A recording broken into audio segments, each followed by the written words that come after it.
बिस्मिल्लाहिर्रहमानिर्रहीम। सास मुझे कहती, जाओ कमा कर लाओ, और खाने को कुछ न देती। मैं रोज एक जगह बैठकर भीख मांगा करती, और वहां सामने ही नाई की दुकान थी जो मुझे रोज घंटों देखा करता। एक रोज वो मेरे पास आया और एक बच्चा मेरी गोद में डाल दिया और बोला, इस बच्चे की परवरिश करो, ये तुम्हारा सहारा बनेगा और इसके नसीब में बहुत दौलत है। मैं बच्चा लेकर जब घर आई तो शौहर और सास ने मुझ पर बदकारी का इल्जाम लगा दिया। सफाई के तौर पर मैं उस नाई के पास उन्हें ले गई तो वो मुकर गया और कहने लगा, ये बच्चा तुम्हारा ही है। सबूत के तौर पर उसने कुछ ऐसा दिखाया कि मेरे होश उड़ गए। मेरा नाम मरीना है और मैं एक न्यूज़ रिपोर्टर हूँ। मेरा काम अपने चैनल के लिए सनसनीखेज खबरों को तलाश करना होता था। मैं लाहौर की हूँ और अपने वालिदैन की इकलौती औलाद हूँ। यूँ तो हम मिडिल क्लास हैं, मगर मैं अपने माँ बाप की अकेली बेटी थी, तो उन्होंने मेरी परवरिश में कोई कमी और कसर नहीं छोड़ी थी। मेरे बाबा ने हमेशा मेरी हर ख्वाहिश को पूरा करना अपना फर्ज जाना और पूरा किया। शायद मेरे और बहन भाई होते तो मेरी परवरिश इतने नाजो नाम से ना हो पाती, मगर इकलौती होने की वजह से वो अपनी सारी जमा पूंजी मुझ पर लुटा देते थे। मेरी माँ तो मेरी पैदाइश पर ही इंतकाल कर गई थी। मेरी दादी ने ही मेरा ख्याल रखा और मुझे पाला पोसा। मैंने जर्नलिज्म में मास्टर्स किया था, इसीलिए जैसे ही पेपर देकर फारिग हुई मैंने एक न्यूज़ चैनल ज्वाइन कर लिया। ये मेरे करियर की शुरुआत थी, इसीलिए मुझे छोटे मोटे टास्क दिए जाते थे। मुझे माइक और कैमरामैन के साथ बाहर भेज दिया जाता था कि जाओ घूमो फिरो और कोई खबर तलाश करके लाओ। मैंने चंद एक जराइम पेशा अफराद के हवाले से कुछ खबरें रिकॉर्ड की थी, मगर ये चैनल वालों के मयार पर पूरा नहीं उतरती थी और ना ही उन पर रेटिंग आती थी। यहाँ तक कि 2 महीने की तनख्वाह भी नहीं मिली थी। मुझे सैलरी की फिक्र नहीं थी, मैं बस नाम कमाना चाहती थी, मशहूर होना चाहती थी। लेकिन 3-4 माह गुजरने के बावजूद कोई मसालेदार खबर अपने चैनल के लिए लाने में बुरी तरह नाकाम रही थी। मुझे समझ ही नहीं आ रही थी कि मैं कहाँ गलत हूँ। एक दिन यूं ही परेशान सी अपनी दोस्त की तरफ चली आई। उसने मेरे साथ ही तालीम मुकम्मल की थी और वो अब किसी चैनल में काफ़ी अच्छी पोस्ट पर थी। मैंने जब उसे अपना सारा मसला बताया तो वो हंसकर कहने लगी, यार आजकल घरेलू कहानियां या इधर उधर की खबरें कौन सुनना चाहता है, लोग कुछ नया चाहते हैं। मैंने झुंझला कर कहा, फिर तुम ही बताओ मैं ऐसा क्या करूं? कहने लगी, तुम मशहूर लोगों के राज मालूम करो, उनके स्कैंडल्स को हाईलाइट करो, फिर जाकर लोग तुम्हें जानना शुरू करेंगे। शायद वो ठीक ही कह रही थी, मगर मैं ये कैसे मालूम करती कि किसके राज मालूम करने चाहिए और आवाम के सामने लाने चाहिए। कई दिन बाद मेरे चैनल के मालिक ने मुझे दफ्तर में बुलाकर कहा कि अगर मैं 1 हफ्ते तक उनके चैनल के लिए कोई बड़ी खबर ना लाई तो वो मुझे निकाल देंगे। उन्होंने मुझसे बहुत सख्ती से बात की थी और मैं जानती थी कि वो जो कह रहे हैं वो कर गुजरेंगे। मुझे जल्द अज जल्द कुछ ना कुछ करना चाहिए था। मैं बॉस के दफ्तर से निकली तो एक और लड़की बॉस के दफ्तर में चली गई। ये लड़की हाल ही में आई थी और बहुत जल्द उसने बॉस की नज़रों में अपना मकाम बना लिया था।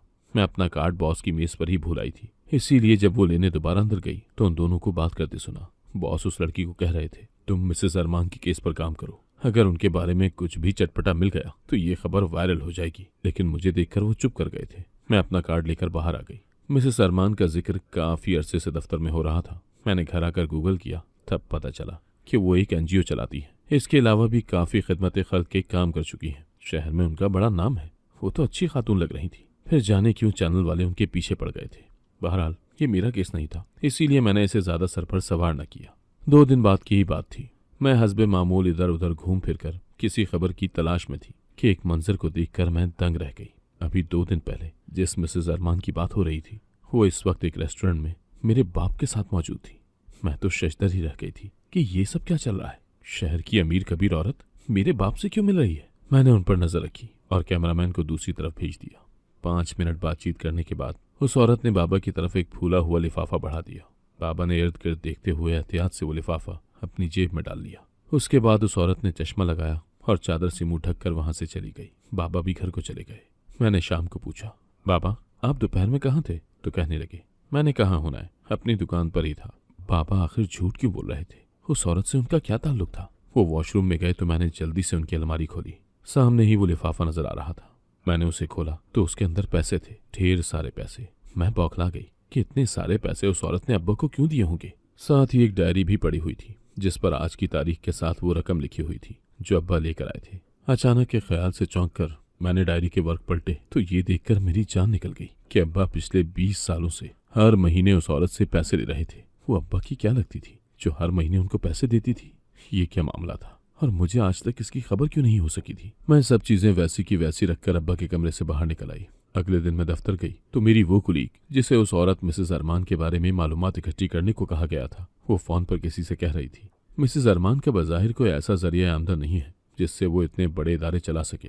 शायद वो किसी गलत तरीके से पैसे बनाती हैं। उनका पीछा करके उनके साथियों की खबर पुलिस को दे देंगे, फिर पुलिस जाने और उनका काम। मैं ये सुनकर घबरा गई कि अगर वो तफ्तीश करती तो मेरे बाबा का नाम भी सामने आ जाता और उनको पुलिस पकड़ कर ले जाती। मुझे उसको रोकना था। मैं उसको लीग के पास गई और कहा कि अगर वो मुझे इस सारे केस की तफ्तीश करने का मौका देगी तो बेशक सारा क्रेडिट वो खुद ले ले, लेकिन मैं उसकी जगह काम कर दूंगी और वो खुद छुट्टी लेकर घर में बैठ सकती है। ये ऐसी ऑफर थी कि वो खुशी खुशी राजी हो गई कि उसको काम भी ना करना पड़ेगा और तारीफ भी उसी की होगी। मैं इस सारे मामले को अपने बाबा की वजह से अब खुद देखना और परखना चाहती थी कि कहीं ऐसा ना हो जाए कि मेरे बाबा बदनाम हो जाए। एक बार फिर मैंने बाबा से जानने की कोशिश की कि उनके पास इतने पैसे कहाँ से आए, तो वो टाल मटोल से काम लेकर कहने लगे दफ्तर की जानिब से मिले हैं। अब तो मुझे शक होने लगा था कि वो किसी दफ्तर भी जाते थे या नहीं।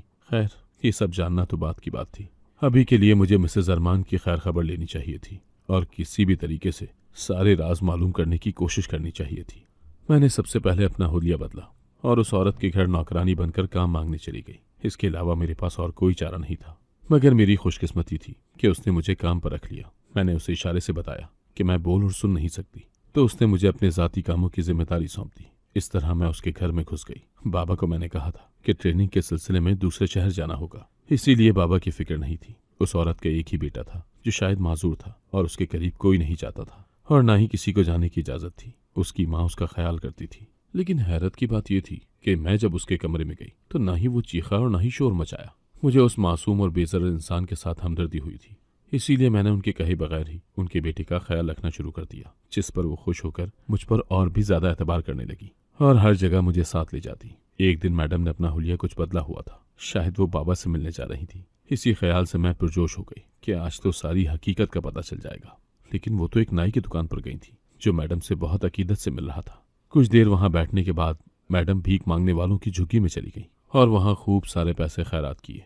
मुझे अब तक पता नहीं चल पाया था कि आखिर मैडम के पास इतने पैसे कहाँ से आते हैं। उनके शौहर को मैंने कभी नहीं देखा था और न ही मैडम का कोई बिजनेस था जिसकी वजह से उनको इतने पैसे आते हों। फिर ऐसी क्या बात थी, ये मैं समझने से कासिर थी। उन पर मेरा शक और मजबूत हो गया था। बस एक बार ये पता चल जाता कि बाबा से उनका क्या कनेक्शन है तो मैं अपने बाबा को बचाने की कोई ना कोई राह निकाल लेती और उसका राज अवाम के सामने खोल देती। आखिर वो दिन आ ही गया। मैंने सोचा कि मैडम की कमरे की तलाशी लेनी चाहिए, इसीलिए एक दिन मैं चोरी छुपे उनके कमरे में दाखिल हुई। अभी मैंने दराज खोला ही था कि उसी वक्त एक मुलाजमा कमरे में आ गई। उसने मुझे देख लिया और शोर मचा दिया कि ये लड़की चोरी कर रही है। मैडम कमरे में आई तो मेरी हालत बुरी हो गई कि जानिए वो मेरे साथ क्या सुलूक करें, मगर वो उस मुलाजमा को डांटने लगी और कहा, क्या हो गया है तुम्हें? ये मासूम सी बच्ची तुम्हें चोर लगती है, तुम्हें कोई गलतफहमी हुई है। मैं अंदर ही अंदर शर्मिंदा हुई कि वो कितनी अच्छी है और मैं उन्हें धोखा दे रही हूँ, मगर मजबूरी थी। जब तक ये पता न चलता कि उनका मेरे बाप से क्या ताल्लुक है, मैं यहाँ से जा नहीं सकती थी। महीने की 10 तारीख को वो फिर से हुलिया बदल कर तैयार हुई। मैं जानती थी ये वही तारीख थी जिस दिन वो मेरे बाबा को पैसे देने चाहती हैं। उस दिन मैडम ने मुझे भी अपने साथ लिया था और दूसरी टेबल पर जाकर बैठने को कहा। मैंने मैडम को ये कहा था कि मैं तो बैरी हूँ, कौन सा उनकी बातें सुन पाऊंगी, मगर मेरे कान तो उधर ही लगे हुए थे। मैडम ने पर्स से पैसों वाला लिफाफा निकाला और कहा, मैं अब तंग आ गई हूँ तुम्हें पैसे देते देते, इन पैसों पर तुम्हारा कोई हक नहीं है। बाबा ने कहा, मैं भी थक गया हूँ इतने सालों से तुम्हारा राज संभाल संभाल कर। मैं अभी जाकर मीडिया को बताता हूँ कि ये जो औरत आज बड़ी शान शौकत से रह रही है, माजी में ये क्या थी, एक भिखारन जिसने भाग कर शादी की थी, हर सालों तक भीख मांगती थी। ये सब सुनकर मैडम को जो हाल हुआ वो हुआ। मेरे पैरों तले से जमीन खिसक गई। मुझे यकीन ही ना आया कि मैडम की ये असलियत थी कि वो एक भिखारन थी और शायद इसी राज को मेरे बाबा जान गए थे और वो बाबा का मुंह बंद रखने की खातिर 20 सालों से हर महीने एक खती रकम उनको दे रही थी। मैडम ने बाबा की बात सुनकर गुस्से में कहा, तुम ऐसा कुछ नहीं करोगे, अगर ऐसा किया तो नतीजे के जिम्मेदार तुम खुद होगे। उसके बाद वो मुझे लेकर अपने घर चली आई। वो बहुत परेशान लग रही थी। अब इससे ज्यादा मैं नाटक नहीं कर सकती थी। बहुत से सवालात थे जिनका जवाब जानना अज हद जरूरी था। मैंने मैडम के कमरे में जाकर उन्हें आवाज दी तो वो जैसे करंट खाकर उठी। हैरत से बोली, तुम बोल सकती हो? कौन हो तुम? मैंने अपने चेहरे से चश्मा उतारा और बालों से विग, फिर कहा, मैं एक न्यूज जर्नलिस्ट हूँ जो आपके राज मालूम करने के लिए यहाँ आई थी। एक राज तो आज मालूम हो गया कि पिछली जिंदगी में आप क्या थी, एक भिखारन। लेकिन मुझे जानना है कि एक भिखारन माशरे की एक इज्जतदार और अमीर कबीर खातून कैसे बन गई। मैडम की रंगत फक हो गई थी। अपना 20 साल पुराना राज यूं खुलने पर उनकी हालत खराब हो गई थी। फिर मुझे बैठने का इशारा करके कहा, तुम सुनना चाहती हो ना कि एक भिखारन इस मकाम तक कैसे पहुंची? तो इससे पहले तुम्हें ये जानना होगा कि ये एक आम सी इज्जतदार लड़की भिखारन कैसे बनी। उन्होंने अपनी कहानी सुनानी शुरू की। मेरा नाम सबीहा है और मैं अपने माँ बाप की तीसरी औलाद थी। हम 5 बहन भाई थे और अम्मा अब्बा दोनों को बेटों से ही ज्यादा प्यार था। दोनों भाई थे, एक बड़ा और एक सबसे छोटा। हम दरमियान में 3 बहनें थीं और न जाने क्यों थी, क्योंकि अम्मा अब्बा ने हमारी परवरिश एक बोझ की तरह ही की थी। उन्हें बस अपने बेटे ही अजीज थे। उनकी सारी ख्वाहिशें अम्मा और अब्बा पर पूरी करना फर्ज थी और हम पर कोई फरमाइश करना भी हराम था। मुझे याद है एक बार मैंने चूड़ियों की फरमाइश की थी और अम्मा ने कहा कि तुम्हारे जो भी अरमान होंगे अगले घर जाकर पूरे करना। हमारे पास इतने पैसे नहीं है कि तुम लड़कियों पर खर्च करें। अम्मा तो हमें पढ़ाती ही ना अगर गवर्नमेंट स्कूल ना होता। मैंने बड़ी मुश्किल से मैट्रिक किया था। अब्बा ने मेरी शादी तय कर दी। जाने वो कौन था और कैसा था, मगर एक दिन अचानक ही मुझे पता चला कि शाम को मेरा निकाह है। मैं परेशान तो हुई मगर अंदर से खुश भी कि इस माहौल और घर से निजात तो मिल जाएगी जहाँ इज्जत ही नहीं है। मगर अगला घर मैके से भी बदतर होगा, ये मैंने कभी सोचा भी नहीं था। मेरी सास अम्मा से भी ज्यादा बुरा सलूक करती थी। अम्मा के घर में तो फिर भी 2 वक्त का खाना मिल जाता था, मगर मेरी सास तो खाना भी ना देती, बल्कि मुझे कहती कि जाओ कमा कर लाओ। अगर तुमने शाम को मेरे हाथ पर पैसे ना रखे तो मैं तुम्हें घर से निकाल दूंगी। सुबह सुबह ही मेरी सास मेरे सर पर सवार हो जाती कि जाओ निकलो घर से और कुछ कमा कर लाओ। मैं बगैर कुछ खाए पिए भीख मांगने निकल जाती। सुबह सुबह सड़कों पर काफी रश होता था तो नाश्ते की कई दुकानें खुली होती थी। वहीं कोई ना कोई मुझ पर तरस खाकर भीख में बचा हुआ खाना दे देता था। मैंने अपनी माँ से बहुत कहा कि मुझे यहाँ से ले जाओ, मगर वो कहती थी कि अब वही तुम्हारा घर है, तुम्हारा जीना मरना उसी घर में है। मैंने तो अपने शौहर से भी बहुत बार कहा, मगर वो भी अपनी माँ के पीछे लगकर मुझे मारता और धक्के देकर घर से निकाल देता। मैं रोज एक जगह बैठकर भीख मांगा करती थी। जिस जगह मैं बैठती थी वहां बिल्कुल सामने ही एक नाई की दुकान थी। वो मुझे बैठकर घंटों देखा करता था। कभी कभार मुझे उसकी नजरों से बहुत उलझन महसूस होती थी और मेरा दिल करता था कि उससे जाकर पूछूं कि ऐसे मुझे क्यों देखता है, मगर मुझे एहसास होता था कि वो गलत नजरों से नहीं देखता। इसीलिए मैं चुप करके बैठी भीख मांगती रहती। एक दिन वो नाई मेरे पास आया और कहने लगा, तुम चाहती हो कि भीख मांगना छोड़ दो? मैंने हाँ में सर हिलाया और कहा, मैं अपनी खुशी से भीख नहीं मांगती, मजबूर हूँ। कहने लगा, ठीक है, मैं तुम्हारी मदद करूंगा, अगर तुम चाहो तो। मैं राजी हो गई। वो मुझे कहने लगा, मैं एक साहब को जानता हूँ, अगर तुम उनके बच्चे की 2 दिन के लिए आया बनोगी तो तुम्हें वो ढेर सारे पैसे दे देंगे। मैं भी खुश हो गई और उसके साथ थोड़े से फासले पर बने बंगले में चली गई। वहां एक बच्चे को शाम तक संभालती रही और शाम को 2000 रुपये लेकर घर आ गई। मैंने वो पैसे सास से छुपा लिए थे। 2-3 दिन मैं उस बंगले में जाती रही थी और बहुत सारे पैसे जोड़ लिए थे। मैंने सोचा था कि 2-3 महीने काम करूंगी तो इन पैसों को इकट्ठा करके कोई इज्जत वाला काम कर लूंगी। मगर मेरी बदकिस्मती थी क्योंकि उस नाई ने कहा कि वो साहब बाहर मुल्क चले गए हैं। मैं फिर से भीख मांगने लगी थी। काफी दिन यूं ही गुजर गए और फिर एक दिन फिर से वो नाई आया और मेरी गोद में एक बच्चा डालकर कहने लगा, इस बच्चे की परवरिश करो, इसके नसीब में बहुत दौलत है, ये तुम्हारा सहारा बनेगा, इसे अपने साथ अपने घर ले जाओ। मैंने उस बच्चे को देखा तो दंग रह गई। वो तो उसी साहब का बेटा था जिसको मैं खिलाने जाती थी। मैंने नाई से हैरान होकर पूछना चाहा तो वो कहने लगा, कुछ मत पूछो, ये बहुत बरकत वाला बच्चा है, तुम्हारी जिंदगी बदल देगा। मैं बहुत खुशी खुशी उस बच्चे को लेकर अपने घर आ गई, लेकिन मेरी सास मुझे उस बच्चे के साथ देखकर चौंक गई और मुझे बदकिरदार कहने लगी। मेरा शौहर भी अंदर से निकल आया तो मेरी सास कहने लगी, देख, कहीं मुंह काला किया था और अब अपनी औलाद भी ले आई है। ये बदकिरदार है, इसे कमाने भेजते थे और ये देखो ये क्या गुल खिलाकर आई है। मेरे शौहर ने मुझ पर हाथ उठाया। मैंने रोते हुए कहा कि ये बच्चा मेरा नहीं है, उस नाई ने दिया है। मैं अपनी सास और शौहर को लेकर उस नाई की दुकान पर पहुंची ताकि उससे कहूं कि मेरे हक में सफाई दे, मगर मेरे सर पर आसमान टूट गया जब वो नाई साफ मुकर गया और कहने लगा, ये बच्चा इसी औरत का है। मैं तो सदमे से साकत ही रह गई। मैंने कहा, क्या सबूत है तुम्हारे पास? उस नाई ने मेरे शौहर और सास के सामने सबूत के तौर पर कुछ तस्वीर दिखाई, जिनको देखकर मेरी आंखें फटी की फटी रह गईं। मैं क्या जानती थी कि मैं जब उस बंगले में जाऊंगी तो वो नाई उस बच्चे के साथ मेरी तस्वीरें बना लेगा। अब वही तस्वीरें वो सबूत के तौर पर दिखा रहा था। मेरी सास ने मेरे शौहर को इशारा किया और वहीं खड़े खड़े उसने मुझे तलाक दे दी। मैं उस बच्चे के साथ खड़ी, न घर की रही और न खाट की। जाने उस नाई ने मुझसे क्या दुश्मनी निकाली थी। वो मेरी सास और शौहर के जाने के बाद मुझे कहने लगा, मुझे माफ कर दो, मैंने ये सब तुम्हारी भलाई के लिए किया है। मैं चाहता था कि तुम्हारी जान उस गंदे आदमी से छूट जाए। तुम फिक्र मत करो, मैं तुम्हारी शादी अपने साहब से करवाऊंगा। उनकी बीवी ये जहनी माजूर बच्चा पैदा करके इन दोनों को छोड़कर चली गई है। उस नाई ने अपने साहब से मेरी शादी करवा दी। उन्होंने सिर्फ उस बच्चे की परवरिश के खातिर मुझसे शादी की थी और जल्द ही बाहर के मुल्क चले गए। वहां से उन्होंने हर महीने मुझे पैसे भेजने शुरू किए, जिससे मैंने एक NGO बनाई और ये सब शुरू किया। जिस आदमी को तुमने आज देखा था मुझे पैसे देते हुए, वो मेरा पहला शौहर है। पिछले 22 सालों से वो मुझसे मेरी बेटी के परवरिश के नाम पर पैसे हथिया रहा है। मेरे शौहर ने जब मुझे तलाक दी थी तो मैं हामला थी, मगर उसने इस बच्ची को भी अपनाने से इनकार कर दिया था और पक्के कागज पर तलाक लिख दी। बाद में जब मेरी शादी हो गई और उसको पता चला कि मैं अमीर हो गई हूँ, तो उसने अदालत के जरिए मेरी बच्ची मुझसे छीन ली। उसने मुझे 20 सालों से अपनी बच्ची से मिलने तक नहीं दिया। धमकी देता था कि अगर मैंने अपनी बच्ची को तलाश करने या ढूंढने की कोशिश की तो वो उसको किसी ऐसी जगह छोड़ाएगा जहां कोई नहीं होगा। मैं अपना राज छुपाने के खातिर नहीं, अपनी बेटी के खातिर हर महीने उसको पैसे देती हूँ ताकि वो मेरी बेटी से भीख ना मंगवाए। मुझे खुदा से उम्मीद है कि एक न एक दिन वो मुझे मेरी बेटी से जरूर मिलाएगा। ये सारी कहानी सुनकर मैं दंग रह गई थी। यानी वो मेरी माँ थी और मुझे पता ही नहीं था।